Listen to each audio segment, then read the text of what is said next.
Hi everybody, this is Ryan and I'm going to be your instructor for this course this summer. I'm really excited to get to work with you in this college algebra course, and I wanted to make a short video to introduce myself and also provide some orientation to the course. So, I'm Ryan Cardula and I live in Bowie, Kansas. I've been teaching college algebra here at Newman for a couple of years. I'm really excited to get to work with you. Hope you enjoy this course. So, a little bit of a course orientation. Let's start off with our home screen. And what I want you to do is I'm just going to start here, and we'll walk through a few things. So the first one's our syllabus. Take a little bit of time to read through the syllabus. It gives you a good overview of the course. Print it out, and if you need to contact me, here's my name and my email address and my phone number. So after you go over the syllabus, the next place is your Canvas notifications. My primary mode of communication with you is going to be through Canvas announcements. So it'd be good if you would set up your Canvas account to notify you when I post an announcement. And these are steps to do that. This is information about the midterm and the final. I'm not too sure exactly if I'm going to do this exact same thing as I've done in the past. I might do something a little bit different. There'll be more information on this as we get closer to the midterm. Here's our tentative schedule. The big thing about this course we need to watch out for is typically this is a 6-week course. I'm sorry, a 16-week course. We've condensed it to 8 weeks for the summer. So what that means for you is that each week you have 2 modules due, or 2 assignments. You have the first week, you have this one due on Thursday, then you have another one due on Sunday. Then typically what we'll do is we'll do a Wednesday and a Sunday, a Wednesday and a Sunday. So make sure you're working to meet the due dates of this course. And I want to get on your radar right now. The midterm will be due on the 27th. The final will be due on the 25th of July. So please make sure that you understand the due dates and that you're following them and making sure you're getting your work done on time. Here's some prerequisites about the course. You can go and take a look at this. Here's some expectations. Big thing is to make sure that you do your homework on time. Here's some tutor me places. We'll take a look at that. Technology standards. About your instructor. So if you want to listen to more things about me, here I am. Here's some information about me. If you need to call me, here's my phone number and here's my email address. Go ahead and text me or call me if you need help.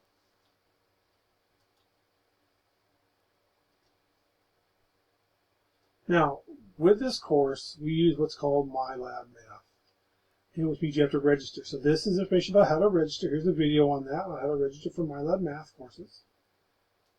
The next one is a write-up of how you do it. So you'll need to make sure you get a code from the bookstore, and you'll use that code to get into the class. Please make sure you do this pretty quickly, because you have your first assignment due on Thursday of the week 1. So things are coming up pretty quick. And then we just have some browser information. So the next thing I want to do is I want to jump back into modules. And you're going to see that you're going to have week 1, part 1, due June 5th. And down here you have week 1, part 2, June 8th. I will typically try to release your week, like week 2 will be released next week sometime. For sure it will be released by Monday. So when I go through these modules, you have some engagement activities, like this is the syllabus quiz. You have to introduce yourself. Then right here you have your section R1 videos. These are what you need to watch. You need to click on this link and watch these 2 videos. These 2 videos will help you learn the content. You should watch the videos and take notes on the content. Once you've done that and you've taken notes, you need to go in and work on your homework. And that's where you'll click on this link right here to go in and work on your homework. You go to the next one. Here's your next set of videos for R8. And then here is your next set of homework. And then you'll have some online homework here. This will be your actual homework that you'll do. And then you get back into some examples. So that's kind of the way every week is going to flow. I do want to point out something else to you. Is like right here. you'll have a week 1 to-do list. Click on that. You should always start here. And it kind of goes through everything you're going to do for this week. Here's your to-do list for the week.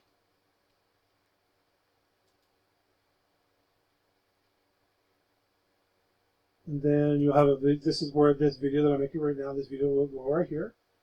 It gives you information about R1 and R8.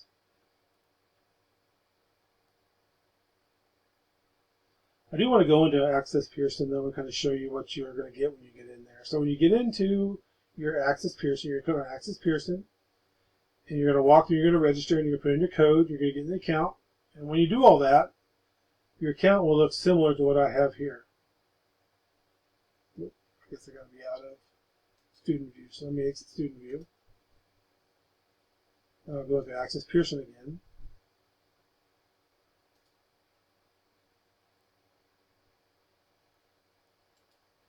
And when you get in, yours will look very similar to mine. I have a few more options because I'm the instructor. But when you get in here, it'll look similar to this. You'll have your e-text.